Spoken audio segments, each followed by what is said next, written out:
ये कहानी है एक ऐसी औरत की जिसका पति जंग में घायल हो जाता है और इसके बाद वो अपनी पत्नी की शारीरिक इच्छाएं पूरी नहीं कर पाता, इसलिए वो औरत अपने नौकर से अपना फिजिकल डिजायर पूरा करती है।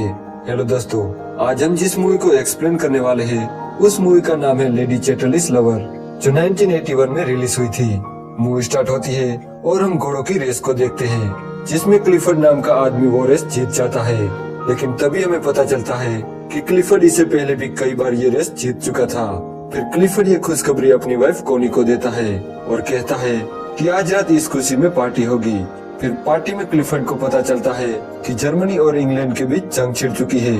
अब ये सुनने के बाद क्लिफर्ड को भी जंग में लड़ने जाना पड़ता है, पर उस जंग में उसकी किस्मत साथ नहीं देती और वो लड़ाई के दौरान घायल हो जाता है, जिस वजह से उसका आधा शरीर अपंग हो जाता है। इसलिए वो हमेशा व्हील चेयर पर रहता है और कोनी उसका ख्याल रखती है। पर क्लिफर्ड से अब बेड पर कुछ नहीं हो पाता था, इसलिए कोनी की शारीरिक इच्छाएं पूरी नहीं हो पाती थी।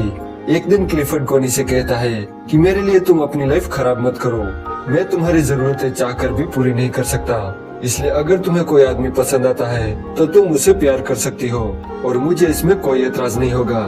साथ ही वो ये भी कहता है कि अगर तुम्हारा कोई बच्चा होगा तो उसको मैं अपना वारिस बनाऊंगा।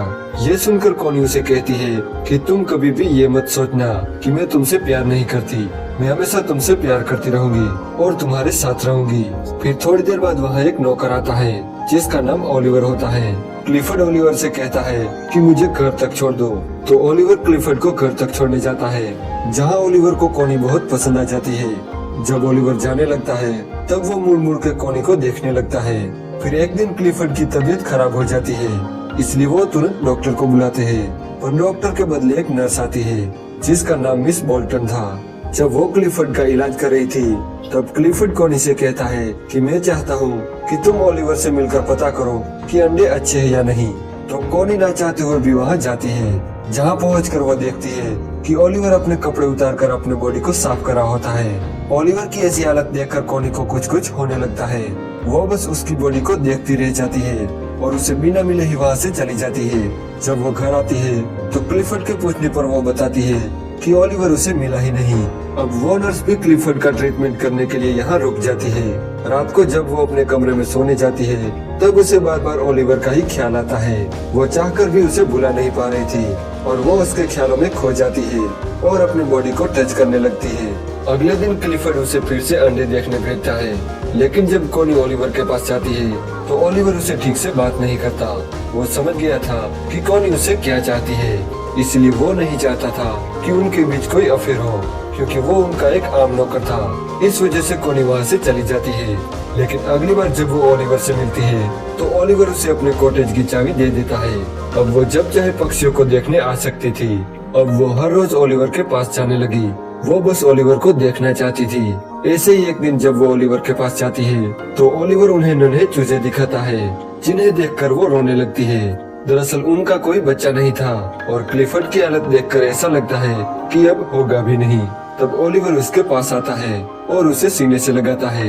यहाँ वो दोनों काफी करीब आ जाते हैं और दोनों प्यार करते हैं। लेकिन इसके बाद कोनी को काफी गिल्टी फील होता है और वो वहाँ से भागने लगती है। उसे आता देख मिस बोल्टन भी देख लेती है। इसके बाद वो कई दिनों तक ओलिवर से नहीं मिलती। वो उसे प्यार तो बहुत करती थी पर वो जानती थी कि ये गलत है। तो वहीं दूसरी तरफ ओलिवर भी कोनी को देखने के लिए तरस गया था और एक दिन वो कोनी के घर तक आता है, इस उम्मीद में कि उसे एक बार कोनी दिख जाए। उसे कोनी तो नहीं दिखती, पर मिस बोल्टन उसे घर के बाहर देख लेती है। एक दिन जब कोनी घर के बाहर बैठी थी तब ओलिवर उसके पास आता है। वो उसे कहता है कि क्या हमने कुछ गलत किया है।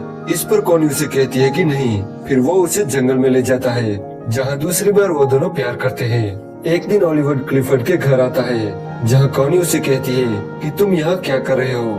तभी वहाँ क्लिफर्ड आता है। वो ओलिवर से पूछता है कि क्या हुआ, तो ओलिवर कहता है कि मैंने 2 शिकारियों को पकड़ा है जो अवैध शिकार कर रहे थे। पर यहाँ क्लिफर्ड को कोनी और ओलिवर पर शक हो जाता है क्लिफर्ड ओलिवर से कहता है कि उन शिकारियों पर मुकदमा चलाओ, लेकिन इस पर कोनी कहती है कि उन्हें छोड़ दो। क्लिफर्ड कहता है कि मैं एक शर्त पर उन्हें छोड़ सकता हूँ, अगर ओलिवर उन दोनों को पीटे तो, वरना ओलिवर को अपनी नौकरी से हाथ धोना पड़ेगा। तो ओलिवर ना चाहते हुए भी उन दोनों को पीटता है। एक दिन जब कोनी ओलिवर से मिलने जाती है तो वो ओलिवर को बताती है कि मुझे एक बच्चा चाहिए। ओलिवर कहता है कि क्लिफर्ड का क्या होगा, तो कोनी उसे कहती है कि मैंने उसे बात की है, वो एक बच्चा और वारिस चाहता है। तब ओलिवर पूछता है कि क्या वो हमारे बारे में जानता है। इस पर कोनी कहती है कि नहीं। वो कहती है कि मैं जानती हूँ जब हमारे बारे में उसे पता चलेगा तो वो क्या करेगा, पर मैं तुम्हारे बिना नहीं रह सकती। तो ओलिवर बच्चे के लिए मान जाता है। वो कोनी से कहता है कि मैं चाहता हूँ कि तुम मेरे साथ एक रात मेरी कॉटेज में बिताओ। जब कोनी घर जाती है तो मिस बोल्टन को कोनी के सर पे एक घास का तिनका दिखाई देता है और वो समझ जाती है कि कोनी और ओलिवर का अफेयर चल रहा है। पर इसके बावजूद भी कोनी ओलिवर से मिलना जारी रखती है। वो ओलिवर से कहती है कि मैं एक रात तुम्हारे कॉटेज में जरूर बिताऊंगी। वो कहती है कि मैं तुम्हारी पत्नी बनने के लिए तैयार हूँ, पर मैं क्लिफर्ड को छोड़ नहीं सकती, उसे मेरी जरूरत है। वो ये भी कहती है कि वो जानता है कि मुझे किसी की जरूरत है। ओलिवर कहता है कि तुम अगर उसे मेरे बारे में बताओगी तो तुम उसे हमेशा के लिए खो दोगी। वो कहता है कि मैं एक नौकर हूँ और वो कभी नहीं चाहेगा कि एक नौकर का बच्चा उनका वारिस बने।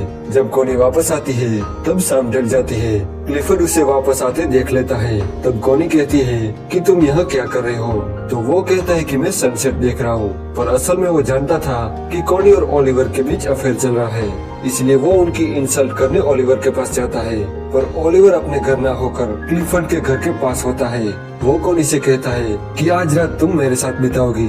तो वहीं दूसरी तरफ क्लिफर्ड जानबूझकर अपना ट्रिपल सीटर कीचड़ में फंसा देता है और फिर कोनी को आवाज लगाता है। वो कोनी से कहता है कि तुम धक्का लगाओ। इस तरह से वो कोनी पर कीचड़ उछलता है और इसके बाद वो ओलिवर को आवाज लगाता है और उसके साथ भी सेम वैसा ही करता है। इस रात क्लिफर्ड के सो जाने के बाद कोनी ओलिवर के पास जाती है और वो दोनों एक रूम में जाते हैं जहाँ वो दोनों प्यार करते हैं। यहाँ क्लिफर्ड की रात को नींद उड़ जाती है और उसे लगता है कि कोनी घर पर नहीं है, इसलिए वो किसी तरह से कोनी के कमरे तक पहुंचता है, जहां वो देखता है कि कोनी अपने कमरे में नहीं थी। जब सुबह होती है तब क्लिफर्ड कोनी को घर आते देख लेता है। तब कोनी उसे कहती है कि तुम नहीं कहा था कि तुम कोई आदमी पसंद करो।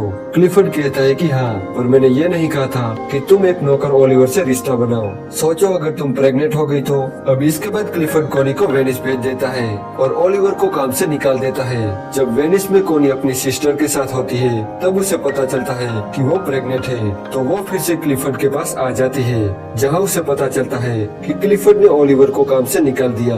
तो वो उसे ढूंढने जाती है और वो ओलिवर को ढूंढ लेती है। वो ओलिवर को बताती है कि वो उसके बच्चे की माँ बनने वाली है और वो उसके साथ रहना चाहती है, लेकिन ओलिवर उसे कहता है कि तुम्हें एक बच्चा और एक वारिस मिल गया है, तुम अपने घर चली जाओ। पर कोनी उसकी बात नहीं मानती। वो कहती है कि हम तुम्हारे खेतों से अपना गुजारा कर सकते हैं। तो ओलिवर उसकी बात मान लेता है और इस तरह क्लिफर्ड के घर के दरवाजे कोनी के लिए हमेशा बंद हो जाते हैं और यहीं पर ये मूवी एंड हो जाती है। दोस्तों, अगर आपको ये वीडियो अच्छा लगा तो प्लीज इस वीडियो को लाइक कर देना और चैनल को सब्सक्राइब करना बिल्कुल भी मत भूलना। मैं ऐसे ही इंटरेस्टिंग मूवी आपके लिए लाता रहूंगा।